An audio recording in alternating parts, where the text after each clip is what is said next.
gracias por ese compromiso que usted tiene todos los domingos con Noches sin Tregua y con la política con P mayúscula aquí a través de Ticavisión Televisión y también, por supuesto, a través de nuestro canal en YouTube, canal de Noches sin Tregua, que transmite simultáneamente el programa junto con la televisión.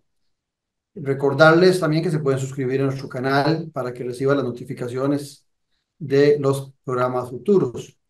Hoy vamos a hacer un programa desde el punto de vista logístico diferente a que hemos acostumbrado porque he invitado a un buen amigo reconocido por todos ustedes como uno de los mejores analistas del país.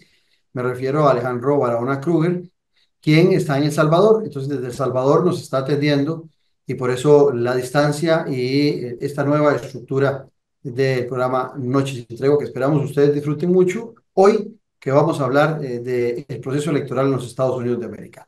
Alejandro, como siempre, la gratitud por estar con nosotros y siempre atento a nuestras invitaciones. No, muchísimas gracias, buenas noches por la invitación y por supuesto, encantado de abordar un tema que creo que ha acaparado los titulares de esta semana a nivel internacional. Ya regresamos con el tema de fondo.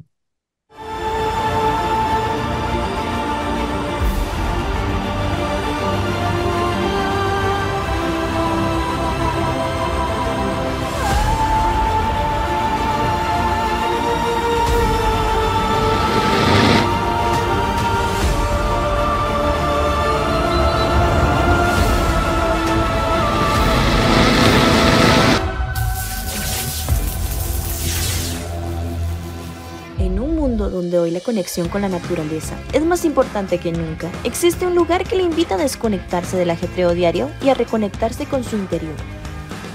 Sean bienvenidos a la Reserva Natural Montaña Sagrada, donde cada paso es un encuentro con la serenidad y la belleza natural del Parque Juan Castro Blanco.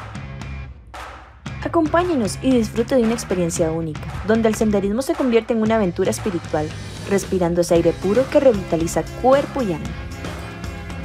Descubra los beneficios de pasar tiempo en la naturaleza, de respirar profundamente y sentir la energía renovadora que solo el bosque puede ofrecerle.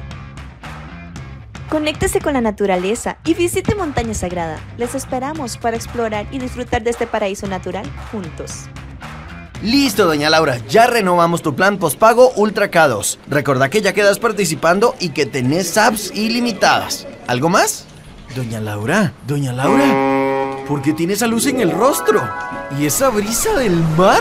¿Por qué suena esa música?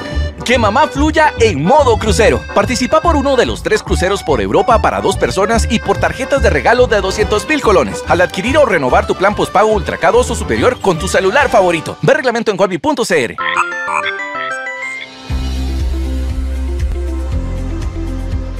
Desde hace 20 años, en Mi Crédito, estamos comprometidos con su bienestar, respaldando sus sueños y mejorando su calidad de vida. En 2004, iniciamos un viaje que nos ha llevado a evolucionar en un grupo financiero sólido, presente en Nicaragua, Costa Rica, Honduras y Panamá. Hoy celebramos nuestro crecimiento y el impacto positivo en miles de familias. Gracias por su confianza y por ser parte de nuestra historia. Mi Crédito, crecemos juntos.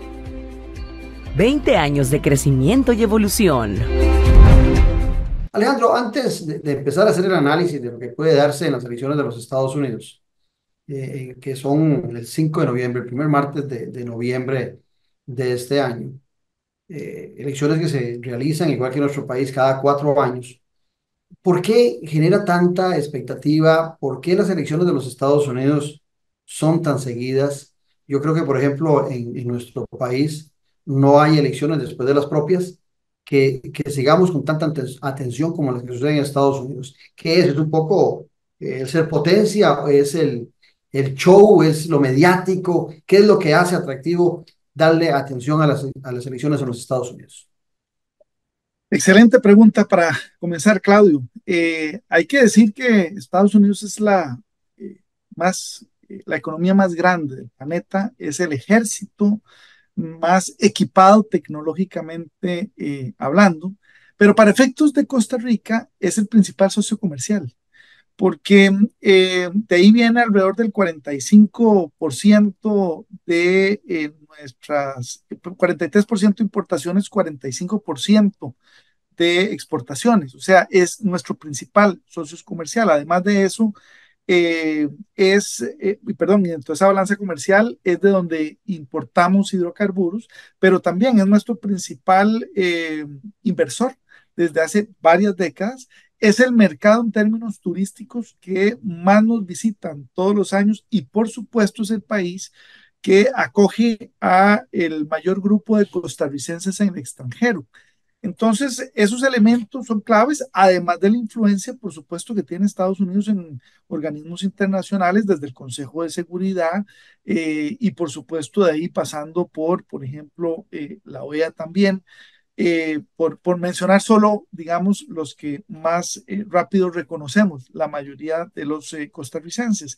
Y yo creo que dentro de esa perspectiva también hay que apuntalar lo siguiente, y es que Estados Unidos es una democracia y ciertamente la democracia en este momento a nivel mundial está enfrentando tensiones muy importantes y Estados Unidos no es la excepción. Ya lo hemos visto en los últimos años. Entonces, ciertamente, no solamente por esas condiciones, sino por la influencia que esas elecciones pueden tener en otros procesos de elección en el resto del continente, es que es muy, vamos a decir, lógico, digamos, esa atención, ese seguimiento y también ese análisis sobre las elecciones estadounidenses, especialmente en este contexto en el cual además sabemos y reconocemos que se han dado situaciones de incertidumbre en los últimos meses, ¿verdad?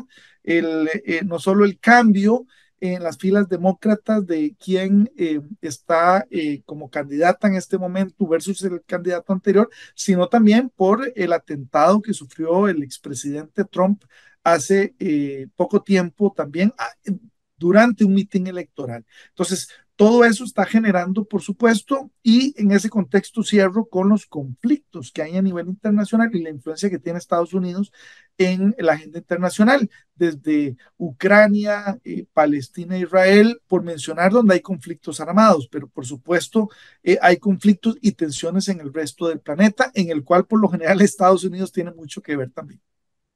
Mira, en ese marco que nos estás conversando, se me viene a la mente que en esta semana dos economistas, o por lo menos dos involucrados en temas económicos en nuestro país, uno que es un economista liberal, que no está en estos momentos en gobierno, como Alberto Trejos hizo referencia a que lo que le convenía a Costa Rica era un triunfo demócrata y no de Trump.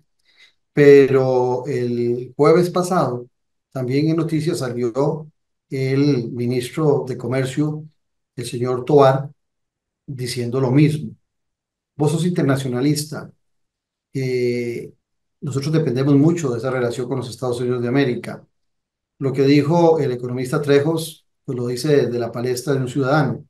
Pero es prudente que un ministro de Comercio Exterior se la juegue tomando partido por el Partido Demócrata en contra del presidente Trump, en vista de lo que representa eso desde la diplomacia. Vos que conoces los temas de diplomacia internacionales, ¿fue prudente esa declaración o se le salió del canasto al gobierno esas declaraciones del hoy ministro en relación a meterse en una campaña electoral de los Estados Unidos de América? Creo que es imprudente porque cualquier funcionario público en el ejercicio de su cargo representa a todo el pueblo costarricense y en un proceso de elecciones cualquier cosa puede pasar para uno o para el otro lado, pero me sorprende de la cartera de comercio exterior porque durante esta administración demócrata de Joe Biden, Costa Rica ciertamente se ha visto muy favorecido en términos no solo de inversión extranjera, sino también en términos del tipo de inversión y el potencial que tiene esa inversión, por ejemplo, con todo lo que tiene que ver con el CHIP Act, que básicamente es el respaldo del gobierno estadounidense para que en Costa Rica pueda incrementar aún más las inversiones relacionadas al tema tecnológico que hoy día genera tensiones geopolíticas. Pero también a la par de ello, ciertamente hay que hacer una valoración un poco más distante en este sentido. La verdad es que desde hace ya más de tres expresidentes, podríamos incluir un cuarto si ustedes desean. América Latina no está en la agenda prioritaria de política exterior estadounidense, llámese demócratas o republicanos. Entonces, francamente, decir que conviene o que favorece más uno u otro, no, yo lo pondría, digamos, no en duda, sino lo pondría en una perspectiva un poco más realista, menos alegre, y considerando también las tensiones que hay dentro de Estados Unidos por el factor migratorio, que en el caso de Costa Rica no hay tanta preocupación como el resto de Centroamérica en lo que se refiere a las repatriaciones de personas en estado irregular en Estados Unidos que podrían aumentar o que podrían no cumplírseles, digamos, esa aspiración de regularizar su estatus migratorio dentro de Estados Unidos. Esos elementos me parece que están dentro de la ecuación y ojalá dentro de la administración actual en Costa Rica se sea mucho más prudente, porque en materia de política exterior debería ser el canciller, o sea, el Ministerio de Relaciones Exteriores, el que se pronuncie sobre ese tema, no el de comercio exterior, especialmente porque esas declaraciones ciertamente yo no vi que se sustentaran, por ejemplo, en estadística o en algún elemento objetivo que Una justificara por qué el percepción. ministro se pronunciaba al respecto. Sí, sí, yo pienso igual que vos en este tema. Ahora, te pregunto, ¿se animaría el señor Tovar a decir esto ahora, en vista de que se ha puesto reñida la elección al momento de que el presidente Biden renuncia a su reelección y Kamala Harris toma la bandera demócrata, empieza a repuntar y tal vez está uno o dos puntitos, se dice, encima de el expresidente Donald Trump? ¿Será porque ahora la ve con posibilidades? Porque tal vez hace algunos días el señor Tovar, ministro de Comercio Exterior, cuando estaba la competencia entre Biden y Trump, tal vez no se hubiera animado a hacer ese comentario. Bueno, precisamente porque no sabemos qué puede pasar en política, es que hay que ser supremamente, digamos, prudente en esas declaraciones. Porque además, a nivel internacional, ciertamente se ha dado una polarización en términos de los que están más a favor de una o de otra candidatura. Pero lo cierto es que los gobiernos del planeta tienen que lidiar con los pares que escojan sus pueblos. O sea, independientemente de quién resulte electo, el gobierno de turno de Costa Rica tiene que no solo entablar, sino profundizar estratégicamente esas relaciones. Y no le ayuda no solo esas declaraciones, sino que tampoco le ayuda la falta de previsión de los gobiernos para tratar de entender que en Estados Unidos hay una política de Estado que se sigue, o sea, hay temas que no cambian, no importa quién ocupe la Casa Blanca, y aquellos temas que pueden efectivamente, dependiendo de quién resulte ganador o ganadora, tener, digamos, posibilidades de ampliarse o desarrollarse dentro de una administración. Concretamente, a mí me llama mucho la atención que menciones el tema de estadística, porque hay que señalar lo siguiente para ilustrar un poco de cómo cambian los escenarios políticos. Hace poco más de un mes, efectivamente, Trump no solo iba ganando, sino que no se veía posible nada que fuera a cambiar ese resultado, ese desenlace. Tanto así que dentro del Partido Demócrata efectivamente hubo una, diría yo, unificación en torno a buscar otra posibilidad que no fuera la reelección de Joe Biden, porque realmente eso estaba muy lejano. Ya la diferencia entre Biden y Trump se había consolidado alrededor de 5 puntos de diferencia que existía entre el presidente Biden y el expresidente Trump. Entonces, ciertamente, esa preocupación no solamente dentro del Partido Demócrata y dentro de Estados Unidos. Hay que señalar que hay noticias a nivel internacional donde gobiernos, inclusive el caso de la Unión Europea específicamente, a partir de la estadística, empezó a establecer ya prácticamente un proceso de transición con Estados Unidos, entendiendo la enorme posibilidad que tenía Donald Trump. Hoy, a pocas semanas, pongamos poco más de un mes, ciertamente las condiciones han cambiado, pero no solamente estadísticamente, porque recordemos que en las encuestas muchas veces hay un criterio subterráneo que no se ve en las encuestas, que es básicamente aquella gente que no responde o se niega a responder o dice que todavía no ha tomado una decisión, aunque ya la haya tomado. Ese encuestado, por lo general, no se logra medir y ese tiene que ver en Estados Unidos con el voto independiente, que es realmente quien inclina la balanza. Porque en Estados Unidos, como sistema bipartidista, es muy claro quiénes están a favor de los demócratas, quiénes están en contra. Pero ciertamente hay un tercer grupo que es el que inclina la balanza, que va a votar, ¿verdad? Porque también están los que no se inscriben, no van a votar, pero de los que van a votar, que son los independientes, los que dependiendo del candidato y de las propuestas, inclinan la balanza, y especialmente en algunos estados que podemos hablar más adelante. A mí me ha llamado la atención, más allá de las encuestas, donde Harris ahora está arriba, y no es por mucho, ¿verdad? Pero ciertamente la tendencia en los estados bisagra o aquellos estados que en una elección le dan sus votos electorales a un partido o a un candidato y en otra elección a otros, es que hay una buena parte de ellos donde Harris tiene diferencias a favor más allá del 1% y en algunas por encima del 2%. Y ahí me parece que además de la estadística de las encuestas, hay un elemento que me ha llamado la atención. Antes de que Joe Biden se bajara del tren como candidato, eh, toda la exposición electoral de la prensa estaba centrada en lo que hacía o no hacía Trump. Y recordemos que tanto fue así que cuando se dio el atentado contra Trump, realmente todas las cámaras estaban ahí, o sea, lo vimos desde todos los ángulos. Hoy día la atención, no solo diría yo mediática, sino ciudadana, está alrededor de Kamala Harris. Ciertamente algunos han llamado esto una luna de miel por esa transición en la cual ella comienza, pero ha comenzado muy bien. Tanto así que ya no solo revertió estadísticamente y la atención mediática, sino un tercer punto, y con esto termino, es el tema de la mayor recaudación de donaciones para el financiamiento de la campaña. Claudio. No, quería consultarte lo siguiente también. Yo tengo mi opinión, pero quiero oír la tuya.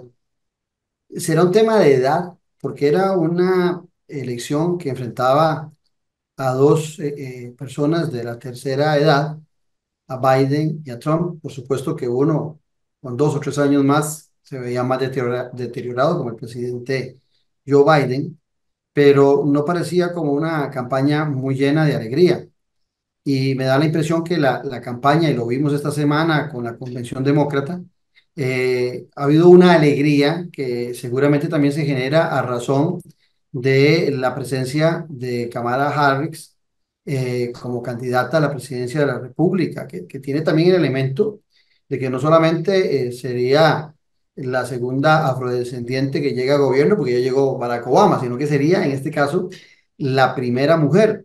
Pero yo siento que la alegría que hemos visto y el positivismo que se ha generado es muy posible que ese reverdecer de esperanza del Partido Demócrata no se hubiese dado si hubieran seguido con el candidato Biden, que se da el corte a razón de aquel famoso debate donde se vio perdido, se vio muy débil mental y físicamente para ser el presidente por segunda ocasión consecutiva de la potencia número uno aún en el mundo. Bueno, ciertamente 81 años pesan en la vida de cualquiera, ¿verdad? Y ese es un elemento en el que hay que sumar no solamente la presidencia de Joe Biden a esa edad, sino recordemos también los dos periodos en el que fue vicepresidente y de ahí para atrás toda la carrera como senador también.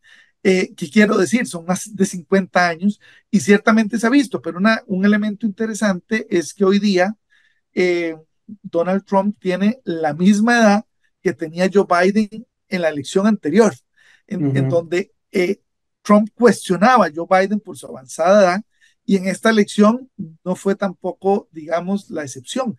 Hoy día los papeles se invirtieron porque son prácticamente 2 décadas lo que separa a Kamala Harris con Donald Trump. Entonces, ciertamente hay una ruptura generacional.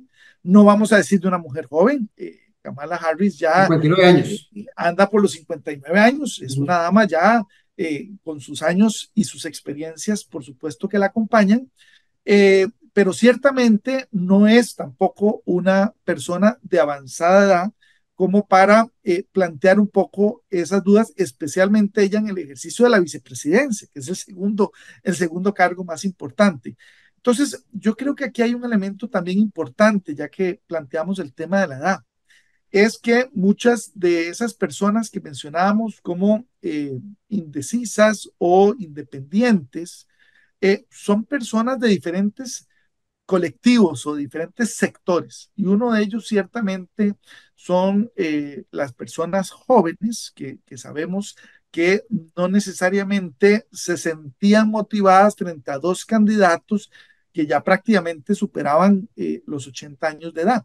Creo que la llegada de Kamala Harris viene a replantear un aire y viene a responder una crítica también alrededor del sistema político norteamericano, y es que no había invertido en recambios, entonces que solo estaba pensando en presidente, expresidente. Creo que ahora, no solamente para efectos de los jóvenes, sino de otros sectores también, en donde Kamala Harris se convierte o tiene una facilidad para representar. Recordemos que la elección también es de representar a sectores, y entonces desde esa perspectiva multiplica las posibilidades de lograr el favor del el electorado, especialmente el independiente. Pero un elemento importante, mientras estaba Joe Biden de candidato, habían sectores demócratas que no se sentían motivados para apoyar. Kamala Harris ha logrado en ese sentido volver a unir al Partido Demócrata y ya no solamente apuntalar desde ahí, sino ya estar totalmente enfocada en el voto independiente. Claudio. Ale, en eso que estás planteando, eh, dos o tres preguntas te hago para que hagas el análisis. ¿Consideras que hay una diferencia sustancial? Porque por segunda ocasión fue al primer candidato y ahora al primer expresidente que le toca enfrentarse a mujeres. Primero a Hillary Clinton, se enfrenta a Donald Trump, donde en ese momento era un outsider porque nunca había participado Donald Trump de ningún puesto político, y se enfrenta a una mujer con una larga carrera, senadora, eh, secretaria de Estado, ex primera dama como Hillary Clinton. Pierde eh, por cantidad de votos, pero gana por el voto electoral representativo, que ahora más adelante vamos a hablar del sistema en Estados Unidos. Pero ahora se va a enfrentar a otra mujer, pero ya no es rubia, ya no es blanca, ya no es la ex esposa de un expresidente, sino que es una afrodescendiente con un 50% también de hindú. ¿Qué puede representar? ¿Encontrás algunas ventajas que ahora pueda explotar Kamala Harris que no podía explotar Hillary Clinton? Muy interesante esas preguntas. Bueno, lo primero que quiero decirte es lo siguiente. Eh, la candidatura de una mujer en los sistemas políticos, sin duda, sí, sin duda alguna, es un reto a la equidad que esa sociedad procura a las mujeres, que sabemos es un grupo que ciertamente ha estado delegado en términos de la representación política. Entonces, creo que aquellos países donde no solamente abre esas posibilidades, sino que entra en competencia, hablan muy bien de ese proceso. La gran duda es si le dará para ganar o no. Yo creo que el tema, más que de mujer, tiene un elemento también importante que abordarse. Y me parece que es no solo el tema generacional, porque los dos tienen experiencia, sino también aquí viene un elemento de poder representar, esto lo hemos abordado en otros programas, al grueso del electorado estadounidense. Y Donald Trump, por supuesto, todos sabemos, como empresario multimillonario, no necesariamente ni está familiarizado ni conoce esa realidad, aunque ciertamente en sus mitines le habla a los diferentes sectores con mensajes claves muy cortos, muy de efecto, que puede mantener o atraer algunos de sus votos. Aquí a mí lo que me llama la atención es que ciertamente estamos en una elección donde hay dos candidaturas diametralmente opuestas. Es más, voy a plantear una que es muy evidente. Kamala Harris, ex fiscal de uno de los estados en Estados Unidos, Donald Trump California. ya tiene condenas en su contra y son condenas, ¿verdad? Por no uno o dos delitos, son decenas de delitos por los que ha sido condenado y eso que hay varios procesos todavía pendientes. Abiertos. Entonces, ahí hay Te agrego algo nada más para tu por comentario. favor, Cuando se enfrentó a Hillary Clinton, no tenía hoja de vida política que criticar. Ahora se enfrenta a Kamala y hay 4 años que fue presidente, que hay muchas cosas que pueden ser criticables también desde el punto de vista político. ¿no? Y lo persiguen varias de las causas, todas ellas, o casi, creo que todas las pendientes en el ejercicio del poder, o sea, Correcto. por delitos que supuestamente cometió cuando era presidente de Estados Unidos. Entonces, que esa es una interrogante también de qué pasará en el sistema judicial norteamericano si Donald Trump efectivamente gana. ¿Y qué le pasará a Donald Trump si no gana? O sea, las dos cosas. Pero déjame responderte un poco también la pregunta desde esta perspectiva y es el hecho de que esa ruptura también implica, me parece a mí, el involucramiento de múltiples sectores.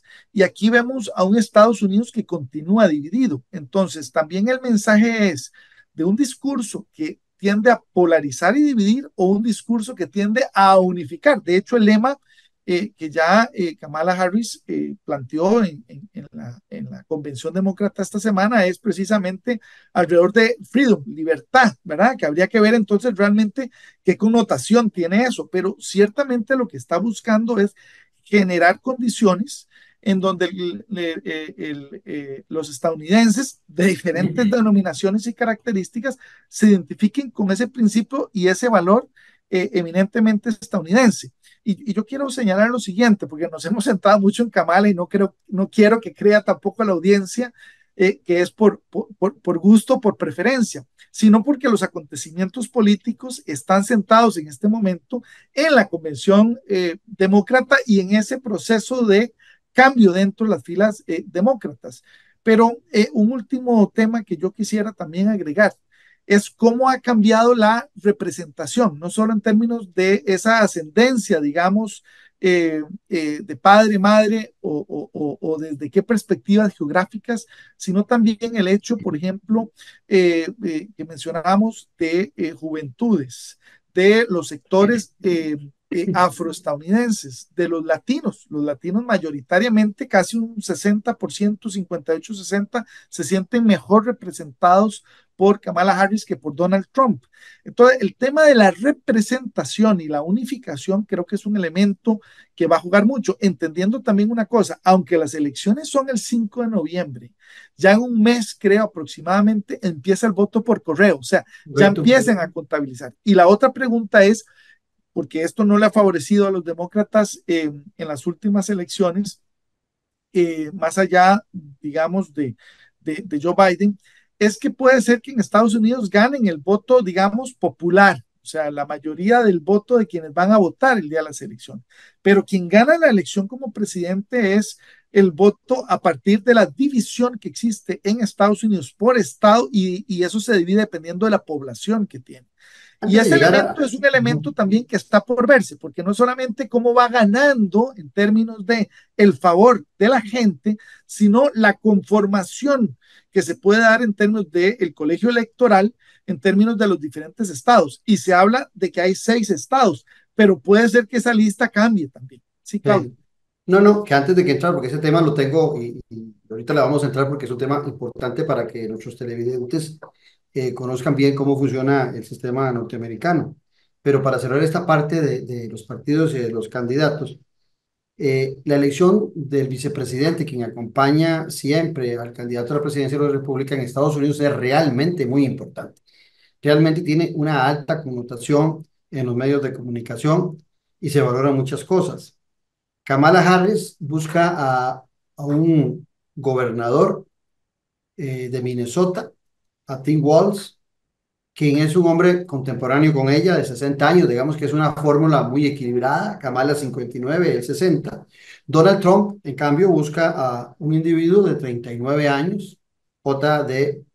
Vance, que es senador de Ohio. Entonces, ve qué interesante. Uno, Vance, senador, para los efectos de nuestros televidentes, un congresista o un diputado, por llamarlo de alguna forma, y en el cambio Kamala busca a alguien que está como gobernador en Minnesota, que es el ejercicio de un ejecutivo como gobernador en ese estado. Vemos a Tim Walz, que es un tipo que era muy crítico, muy duro, inclusive decía Trump nunca más y de repente termina siendo su compañero de fórmula. Y encontramos un Tim Walz que también en este reverdecer de esperanza del Partido Demócrata le ha generado mucha empatía por ser un tipo simpático, por ser un tipo entrador, alegre. Yo noto una alegría en la campaña de los demócratas que no notaba cuando estaba Biden, que eran dos campañas bastante tristes ambas, pero en este caso particular noto una alegría que le inyectan Kamala y Walz al Partido Demócrata. Pero ¿qué papel te parece que juegan en esa fortaleza o en esas debilidades ambos vicepresidentes, candidatos a vicepresidentes? Voy a cambiar un poco por dónde voy a comenzar, y es con digamos, el candidato a vicepresidente republicano de Donald Trump, Pence, porque realmente, más allá de esas críticas y de esa alianza que se da de generaciones muy distintas, en el cual evidentemente Trump quiere no solamente acercarse a personas un poco más jóvenes, sino al catolicismo. Ese es un elemento también que no debemos de olvidar un poco también en esa lógica conservadora, porque Trump se ve más bien desde el punto de vista de los grupos más de carácter evangélico. ¿Okay? Entonces, pero ambos conservadores. Y este es un elemento que en lugar de complementarse, más bien parece reproducirse, quizás por la experiencia que tuvo Donald Trump con su ex vicepresidente Mike Pence y esa división que se dio entre ellos después de lo sucedido en el Senado norteamericano. Y ahí hay un elemento también que yo sumo, y es que ciertamente Pence no le está no solo sumando, porque inclusive tiene algunas estadísticas dicen que sus números son negativos, o sea que más que en la popularidad es negativa, sino que además ya se ha metido en algunos problemas con algunas declaraciones que ha dado, especialmente hacia las mujeres y aquellas que por las razones que sea no son madres biológicas, ¿verdad? Y eso ha generado una polémica en el que ha sabido aprovechar Kamala Harris más bien para de nuevo buscar ella situarse en términos de esa representatividad que le significa. En el caso, diría yo, más bien de Walz, es muy interesante, porque Walz ciertamente no se ve tan joven como Kamala Harris, pero vos acabas de señalar un dato curioso y es que son prácticamente la misma edad. Pero hay un elemento muy interesante de Walz y es que sí le está sumando, y le está sumando no por el tema religioso, sino por dos temas, diría yo, cruciales o muy claramente observables. Uno es la clase trabajadora, ¿verdad? Porque de nuevo se busca identificar a Tim Walz como ese representante de la clase trabajadora, como educador de carrera. Y segundo, aquí hay un mensaje muy importante, ¿verdad? Recordemos que Walz es de Minnesota y Vince es de Ohio, estados que son vecinos, pero esos estados, más allá de si representan bisagras o no, ciertamente representan las zonas rurales, agroproductivas, industriales también de Estados Unidos. Entonces, aquí hay un mensaje en donde no es que haya una coincidencia simplemente, sino la importancia de que ambos candidatos en la escogencia de sus vicepresidentes se acerquen a esa parte del electorado. Y ciertamente yo veo más química entre, digamos, la fórmula en el lado de los demócratas que en el lado de los republicanos, porque veo un poco ahí a Vince perdido, que no termina él de hacer clic con Trump, de coordinar los mensajes. Y, puede ser la diferencia de edad, ¿verdad? Son alrededor de 40 años. 40 años, exactamente 4 décadas, ¿verdad? Sí. Pero además de esas 4 décadas de diferencia, no han coincidido en ningún momento en su carrera, digamos, política, como Correcto. para efectivamente decir, bueno, ya se conocen, es más, hay química. Pero también hay que reconocer que Vince ha tenido una digamos, mala suerte, porque su nominación como vicepresidente coincidió con, diría yo, 2, 3 noticias que distrajeron completamente la atención de su nominación. El atentado, digamos, de Trump, que fue poco antes de su escogencia, más bien por eso fue que se presionó mucho a Trump para que ya definiera quién era el candidato. Segundo, el cambio en las filas demócratas y ciertamente ahora la nominación de Walz en las filas demócratas. Entonces, realmente el timing, el momento en que fue anunciado Vince no ha sido el mejor tampoco como para que se visibilice él dentro de esa perspectiva, Claudio. Ahora, Alejandro, vamos al voto en los Estados Unidos. Como bien planteabas vos antes, y sobre todo para la gente que nos sigue en el programa, en Estados Unidos no gana el candidato que tiene más votos. Gana el candidato que gana más estados y principalmente los estados más gorditos. Puede ser que gane mucho estado, pero con poco voto electoral. El voto electoral en Estados Unidos son 538 votos electorales que se distribuyen en todo el país dependiendo de la población de los estados. Y hay unos estados que son más representativos. Por ejemplo, California tiene 55 votos electorales. O sea, quien gana California se lleva, aunque gane por un voto, por dos votos, se lleva los 55 delegados. Hay otros estados que son, pueden ser grandes, pero muy despoblados, como el caso de Alaska, que solo tiene tres votos electorales. Y hay otros más gorditos, como Texas, con 38 votos electorales, o el caso de Florida, con 29. Estos votos son los que van sumándose y al candidato que logre la mitad más uno, 270 votos electorales, llega a ser presidente de los Estados Unidos. Ya ha habido casos como por ejemplo Al Gore, que ganó el voto con Bush hijo, pero el que tuvo más votos electorales fue Bush y ganó las elecciones.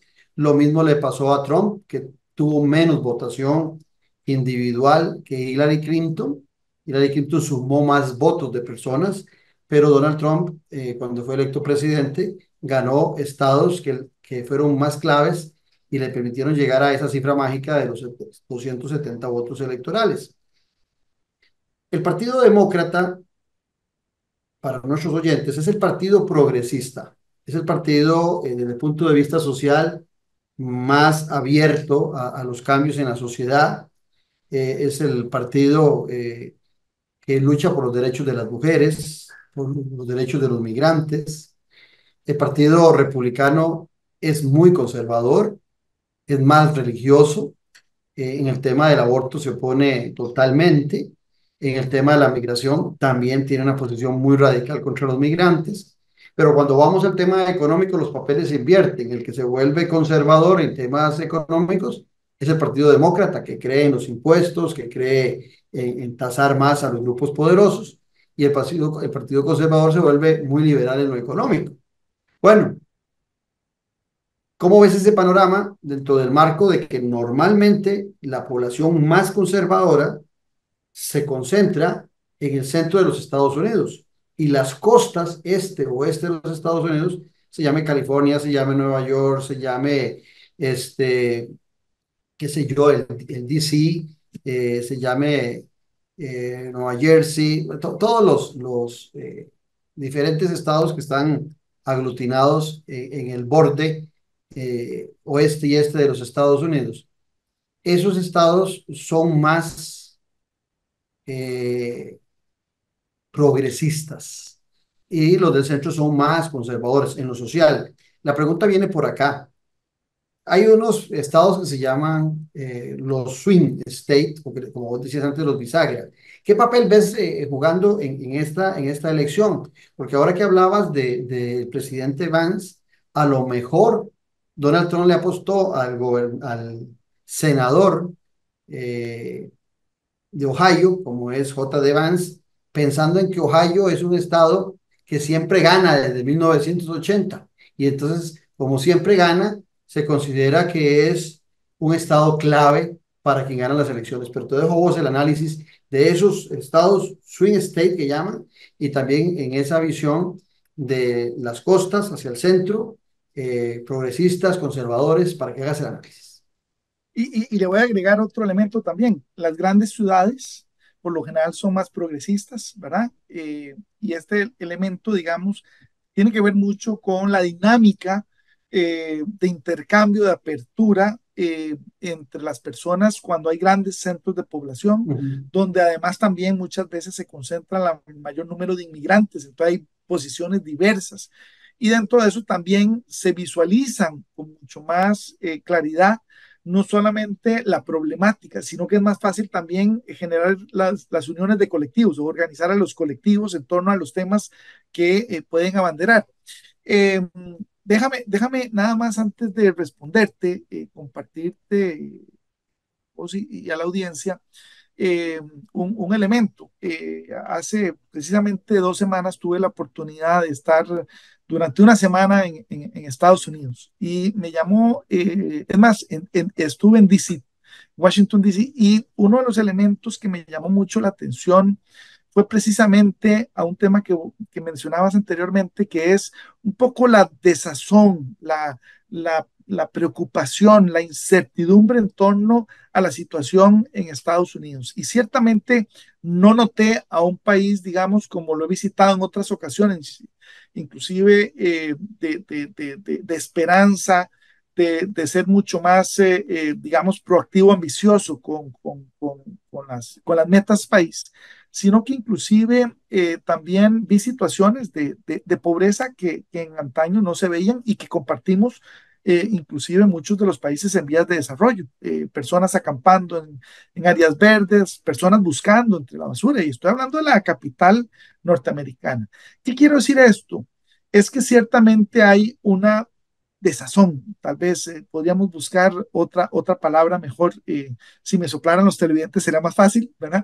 Pero ciertamente eso se traduce también en el momento que vive Estados Unidos. Lo digo porque, aunque hemos hablado de Kamala Harris, tiene que tener mucho cuidado porque parte de eso se le va a pegar como vicepresidenta del gobierno. O sea, hay bajos niveles de crecimiento, alta inflación, ahí continúa el tema migratorio, un tema clave, los conflictos y la presencia y la inversión o el gasto militar para efectos costarricenses en esos conflictos.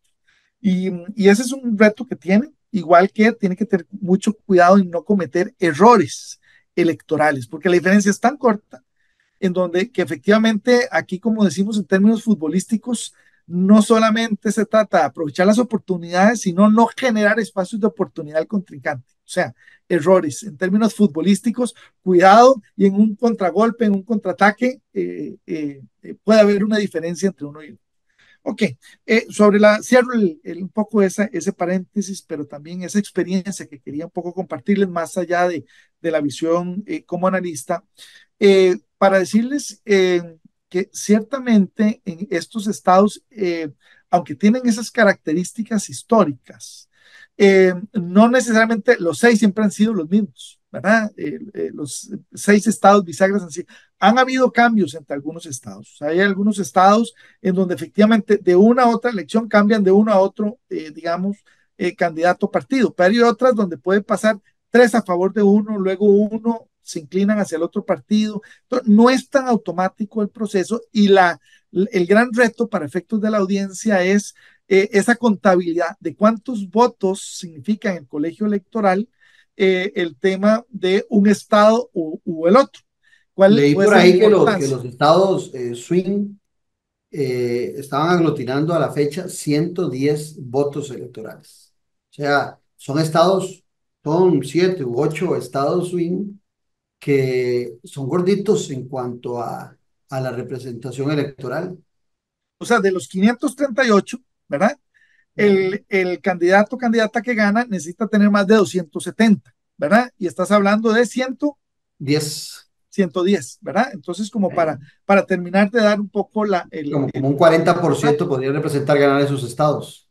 Claro, ¿de cuáles estados estamos hablando? Estamos hablando, por ejemplo, de Arizona, Colorado, Florida, Georgia, Iowa, Michigan, Nevada, New Hampshire, Carolina del Norte, Ohio, Pensilvania, Virginia y Wisconsin, ¿verdad? Entonces, es una lista más larga que de los 6, pero ciertamente son, digamos, los que más han tendido a ir de un lado al otro, los que han sido un poco más observados. Y aquí también tenemos que ver lo siguiente.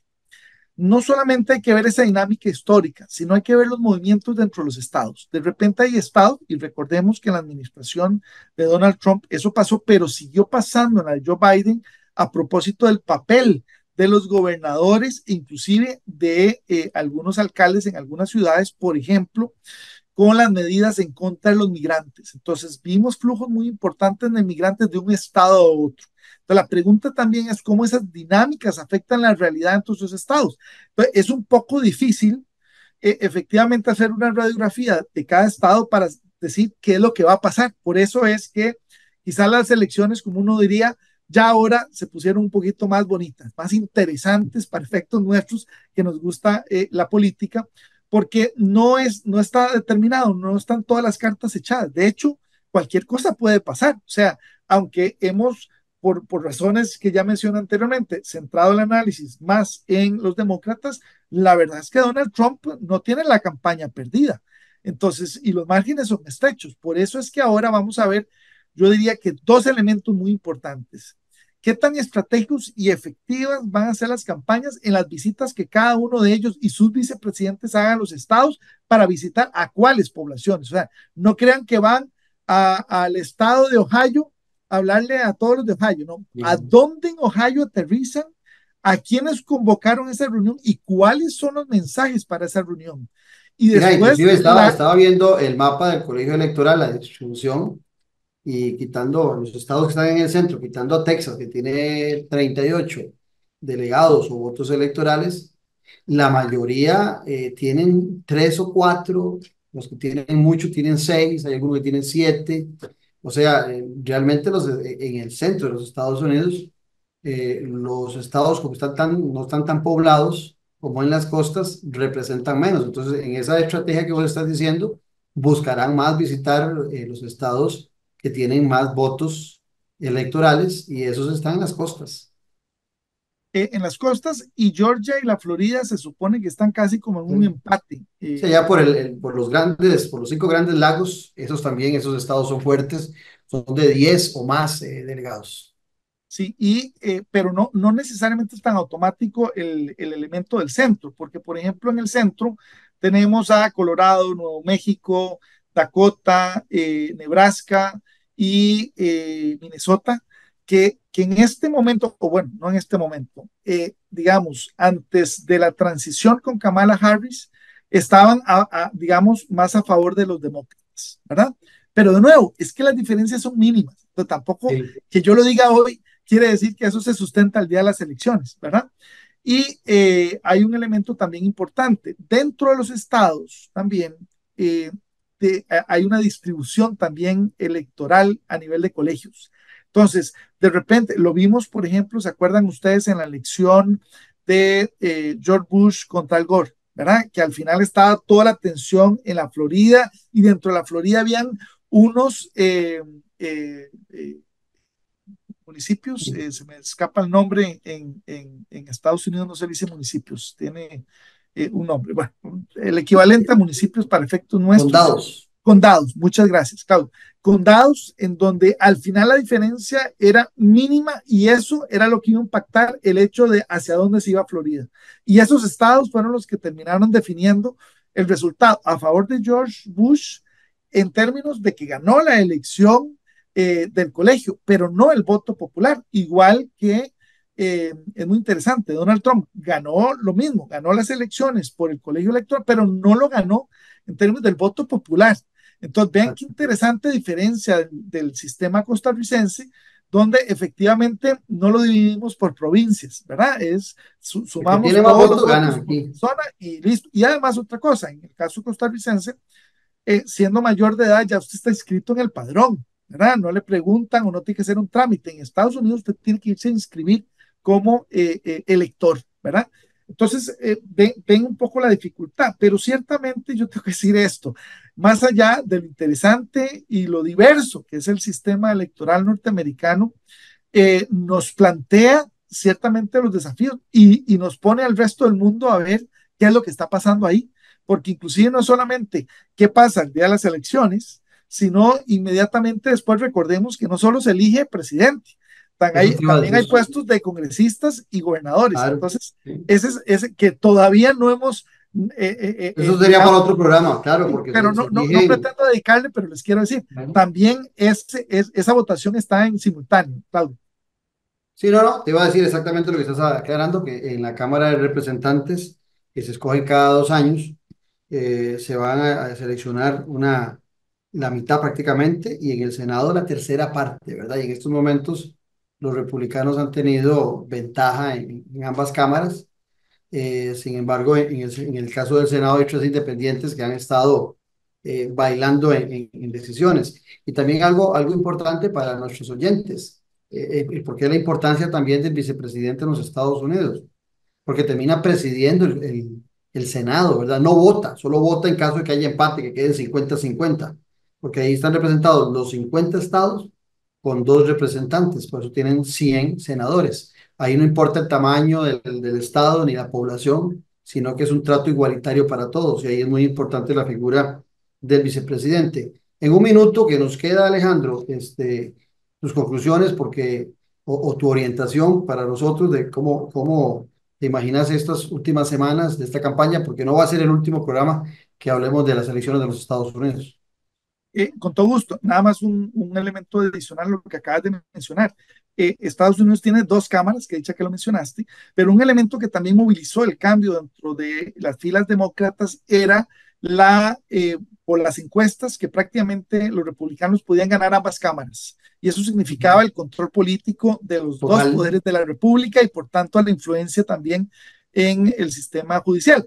En este momento yo estoy esperando algunas encuestas para efectivamente ver cómo las proyecciones, cómo podrían digamos, dividirse ambas cámaras. Y ese es un elemento muy importante, más allá de quién gana el Ejecutivo. En Costa Rica también sabemos la importancia que tiene la Asamblea Legislativa y la necesidad entonces de construir acuerdos si no se tiene mayoría. Cierro en los segundos que me quedan. Primero, prestarle atención. Me parece muy interesante que le prestemos atención y saquemos algunos elementos también que nos pueden servir mucho, tanto desde la perspectiva ciudadana como política, de lo que ahí suceda, desde el tema de la comunicación, desde el tema de la representación, desde el tema programático, porque no nos dio tiempo también de entrar a profundizar sobre las propuestas, porque Kamala Harris todavía no ha presentado su plan por el cambio que hablamos.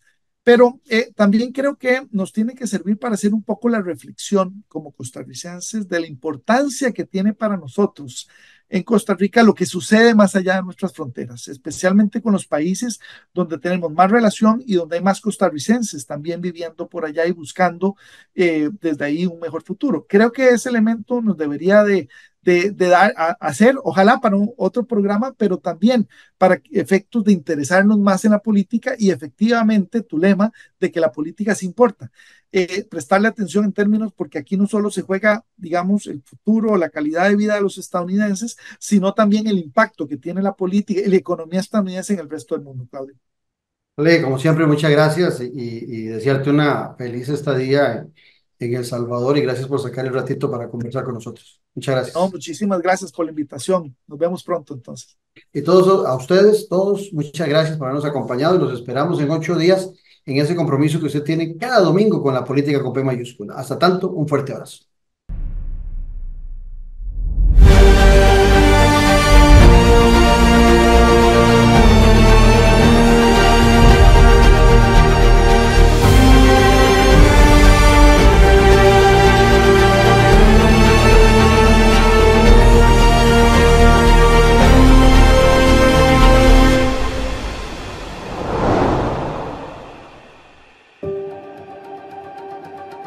Así que mamá fluya en modo crucero.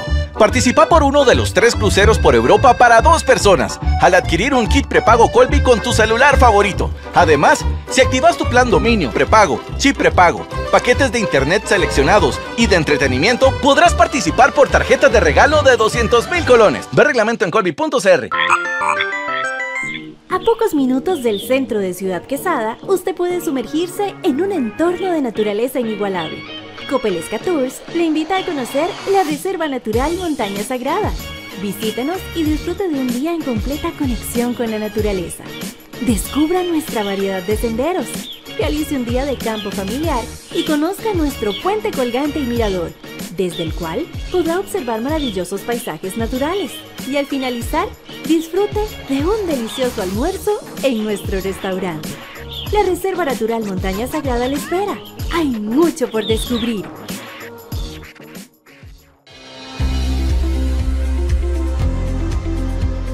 Desde hace 20 años, en Mi Crédito, estamos comprometidos con su bienestar, respaldando sus sueños y mejorando su calidad de vida. En 2004, iniciamos un viaje que nos ha llevado a evolucionar en un grupo financiero sólido, presente en Nicaragua, Costa Rica, Honduras y Panamá. Hoy celebramos nuestro crecimiento y el impacto positivo en miles de familias. Gracias por su confianza y por ser parte de nuestra historia. Mi Crédito, crecemos juntos. 20 años de crecimiento y evolución.